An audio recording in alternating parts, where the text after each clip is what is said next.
Back to news. Jalamandali general manager Anantha Lakshmi కుమార్కు న్యాయస్థానం 14 రోజుల రిమాండ్ విధించింది. అక్రమాస్తుల కేసులో అతన్ని అరెస్ట్ చేసింది ఏసీబీ.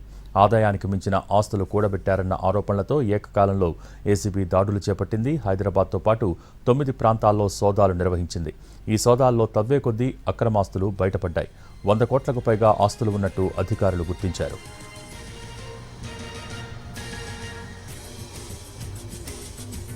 నిజామాబాద్ సంగారెడ్డిలో 18 ఎకరాల వ్యవసాయ భూమి, హైదరాబాద్లో 3 ఫ్లాట్లు, ఇల్లు, 6 చోట్ల స్థలాలు ఉన్నట్టు గుర్తించింది ఏసీబీ.